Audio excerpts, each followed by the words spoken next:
بسم اللہ الرحمن الرحیم۔ جماعت احمدیہ سے قربانی کا مطالبہ از حضرت مرزا بشیر الدین محمود احمد خلیفۃ المسیح الثانی رضی اللہ عنہ، قسط اول۔ حضرت خلیفۃ المسیح الثانی کا یہ مضمون روزنامہ الفضل قادیان میں مورخہ 1938 عیسوی کو شائع ہوا، جس میں حضور رضی اللہ عنہ نے احباب جماعت سے قربانیوں کا مطالبہ کیا ہے۔ اس مطالبے کی ضرورت اس لیے پیش آئی کہ ان دنوں گورداسپور کی انتظامیہ کا جماعت احمدیہ سے رویہ نہایت افسوسناک تھا، اور حالات کی نزاکت کے پیش نظر حفظ ماتق کے طور پر احباب جماعت کو ہر قسم کے حالات کا مقابلہ کرنے کے لیے تیار کرنا مقصود تھا۔ اس مضمون میں حضور رضی اللہ عنہ نے قربانی کی حقیقت اور جماعت احمدیہ کی ذمہ داری پر روشنی ڈالی ہے، اور قربانی کے فلسفے کی وضاحت کرتے ہوئے فرمایا کہ جماعت کو صرف جانی قربانی کی ضرورت نہیں، بلکہ ہر میدان میں قربانیوں کی ضرورت ہے۔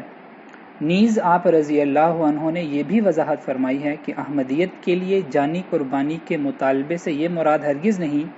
کہ کسی محاذ پر جا کر جنگ کرتے ہوئے جان قربان کرنا، مطلب امام کی آواز پر لبیک کہنا ہے۔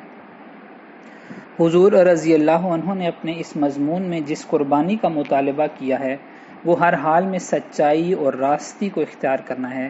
جس کی خاطر خواہ جان کی قربانی دینی پڑے، خواہ جذبات کی قربانی دینی پڑے، اور خواہ اپنے تمام حقوق سے محروم ہونا پڑے۔ مدیر۔ میں نے ایک گزشتہ خطبہ میں جماعت کو اس طرف توجہ دلائی تھی کہ ضلع گورداسپور کے بعض حکام کا رویہ جماعت کے بارے میں نہایت افسوسناک ہے، اور وہ متواتر دشمنان ہیں،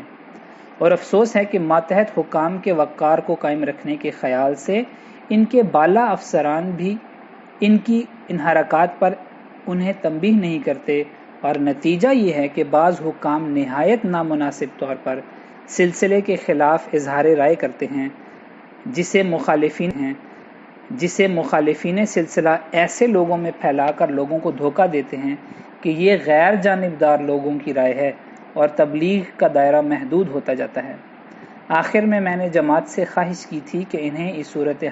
صورت حالات کا مقابلہ کرنے کے لیے ہر قسم کی قربانی کے لیے اس بارے میں مجھے مختلف افراد جماعت اور انجمنوں کی طرف سے خطوط آئے ہیں کہ ہر قسم کی قربانی کرنے کے لیے تیار ہیں۔ جن جماعتوں یا افراد کی طرف سے ایسی اطلاع اب تک نہیں ملی، ان سے بھی اسی جواب کی امید کی جاتی ہے، اور یہ نہیں سمجھا جا سکتا کہ کوئی مخلص بھی سلسلے کے لیے قربانی کرنے سے گریز کرے گا۔ جماعت قربانیوں کی حقیقت کو سمجھتی بھی ہے یا نہیں؟ قربانی کی حقیقت کو سمجھے بغیر ہر شخص جس میں جوش پایا جاتا ہے قربانی کرنے کے لیے تیار ہو جاتا ہے، لیکن جب حقیقت معلوم ہوتی ہے یا عمل کا وقت آتا ہے تو اکثر لوگ پیچھے ہٹ جاتے ہیں۔ کئی تو کہتے ہیں کہ یہ قربانی حد سے زیادہ ہے، اور کئی کہتے ہیں کہ یہ قربانی حد سے کم ہے، اور اسی قسم کے بہانوں سے وہ اپنا پیچھا چھڑا لیتے ہیں۔ میں نے بار بار جماعت کو بتایا ہے کہ قربانی کے بارے میں ہمارا معاملہ دوسری تمام اقوام سے جداگانہ ہے۔ دوسری اقوام قانون شکنی کو جائز سمجھتی ہیں، لیکن ہم پابندی کا حکم دیتا ہے، اور وہ اس بارے میں نہ کسی احمدی کو منفرداً کسی تبدیلی کا اختیار ہے، نہ جماعت احمدیہ کو متفقہ طور پر، اور نہ کسی خلیفہ کو، کیونکہ یہ شریعت کا حکم ہے۔ پس یہ راستہ قربانیوں کا تو ہمارے لیے کلی طور پر مسدود ہے۔ ہم نے اس معاملے میں کانگریس سے شدید مخالفت کی ہے، اور اب بھی جو قوم قانون شکنی پر آمادہ ہو ہم اس کی مخالفت کریں گے، کیونکہ احمدیت کی یہ تعلیم امتیازی حیثیت رکھتی ہے، اور ہم یقین رکھتے ہیں کہ جب اس کے سب پہلوؤں پر اچھی طرح غور کیا گیا تو ایک وقت آئے گا کہ دنیا کو یہ کہ گاندھی جی کی عدم تشدد کی پالیسی سے یہ اطاعت قانون اور عدم تشدد کی مشترکہ تعلیم بہت زیادہ متاثر ہے، لیکن اس کی اہمیت ابھی تک بعض احمدی بھی نہیں سمجھے، اور وہ یہ خیال کرتے ہیں کہ قانون شکنی بھی نہ ہو اور عدم تشدد کی پالیسی پر بھی عمل کیا جائے تو پھر حکومت کو راہ راست پر لانے کا کون سا ذریعہ ہے۔ اور بعض یہ کہتے ہیں کہ اگر فرض کرو یہ ذریعہ کامیابی کا ہے بھی تو پھر اس کے ساتھ جو قربانی کا مطالبہ کیا جاتا ہے اس کا کون سا موقع ہے، جب ہم نے قانون شکنی بھی نہ کی اور عدم تشدد پر تو کوئی ہم سے لڑے گا ہی کیوں، اور ہمارے لیے قربانی کا موقع کون سا پیدا ہوگا؟ پہلے شعبے کے متعلق تو میں اس وقت صرف یہ کہنا چاہتا ہوں کہ بہت سے مسائل بظاہر سادہ معلوم ہوتے ہیں، لیکن ان کے پیچھے بہت بڑی طبعی اور اخلاقی قوتیں کام کر رہی ہوتی ہیں۔ ہمیں چاہیے کہ اس مسئلے کی کلیات پر ہی نظر نہ رکھیں، بلکہ اس کی جزیات اور تفصیلات پر بھی غور کریں، تاہم ہمیں معلوم ہو سکے کہ اس کے پیچھے کس قدر اخلاقی اور نفسیاتی طاقتیں جمع ہیں۔ میرا یہ یقین ہے اور میں اس یقین پر پختگی سے قائم ہوں کہ جو قومیں جانی قربانی کو لڑائی کے ساتھ مخصوص کر لیتی ہیں وہ کبھی کامیاب نہیں ہو سکتی، کیونکہ جب کبھی جانی قربانی کے وہ مواقع بہم نہیں پہنچتے جو ان کے ذہن میں ہوتے ہیں، وہ قوم سست ہو جاتی ہے اور آخر اپنے مقام کو کھو بیٹھتی ہے۔ مسلمان عقیدے نے یہی خطرناک نتیجہ پیدا کیا ہے۔ چونکہ جانی قربانی کا مفہوم گزشتہ چند صدیوں سے ان کے نزدیک صرف تلوار کی جنگ کے ساتھ وابستہ ہو کر رہ گیا تھا، نتیجہ یہ ہوا کہ وہ جانی قربانیاں جو تبلیغ کے ذریعے سے کرنی پڑتی ہیں، یا تو انہیں حقیریں نظر آنے لگتی ہیں یا بالکل ہی ان کی نظر سے پوشیدہ ہو گئی ہیں، اور وہ اپنے مقام کو محفوظ نہ رکھ سکے اور تنزل کا شکار ہو گئے۔ جب گاندھی جی نے عدم تشدد کی تعلیم دینی شروع کی تھی تو خود ان کے ساتھی اس پر ہنستے تھے اور دل میں کہتے تھے کہ صرف ان کی شخصیت سے فائدہ اٹھا لو، باقی ان کی تعلیم تو صرف سادھوؤں والی تعلیم ہے۔ آج بہت سے کانگریسی ایسے ہیں جو حقیقتاً اس تعلیم کو اچھا سمجھتے ہیں، حتیٰ کہ جن لوگوں نے ان سے اختلاف کر کے تشدد کی پالیسی پر عمل کیا تھا اور جرائم کر کے جیل خانوں میں چلے گئے تھے، وہ بھی اپنی غلطی کا اقرار کر کے جیلوں سے واپس آ رہے ہیں۔ اس وقت ہماری ہی ایک جماعت تھی جس نے گاندھی جی سے اس لیے اختلاف کیا تھا کہ ان کی عدم تشدد کی پالیسی اتنی مکمل نہیں جس قدر ہونی چاہیے تھی، ورنہ باقی سب لوگ اس پالیسی کو اس لیے فضول کہتے تھے کہ اس سے ملک کو ایک طاقتور ہتھیار سے محروم کر دیا گیا ہے۔ جس طرح آج بہت سے لوگ عدم تشدد کی خوبیوں کے معترف ہو رہے ہیں، ایک دن آئے گا کرے گی کہ صرف عدم تشدد کافی نہیں، بلکہ اخلاقی حفاظت کے لیے اور دنیا میں امن قائم رکھنے کے لیے قانون کی اطاعت بھی ضروری ہے، کیونکہ ایک حکومت کا قانون توڑنے کے بعد کسی اور حکومت کے قانون کا احترام باقی نہیں رہ سکتا، اور اس حربے کی قیمت بہت ہی گراں دینی پڑتی ہے۔ دوسرے شعبے کے متعلق میں یہ کہنا چاہتا ہوں کہ اس سے زیادہ دھوکے کا خیال اور کوئی نہیں ہو سکتا کہ جو قانون نہ توڑنے اس کے لیے قربانی کا سوال پیدا نہیں ہوتا، کہ جو قانون نہ توڑے اس کے لیے قربانی کا سوال نہیں پیدا ہوتا۔ سب کے سب انبیاء ہمارے عقیدے کے مطابق قانون کا احترام کرنے والے تھے اور لڑائی اور فساد سے اجتناب کرنے والے، لیکن اس کے باوجود ان کے دشمنوں نے خواہ وہ قوموں کی حیثیت میں ہوں خواہ حکومتوں کی حیثیت میں انہیں دکھ دیے اور ان کے اچھے ارادوں اور ان کی امن کی کوششوں کو فساد انگیخت قرار دیا۔ علاوہ ازیں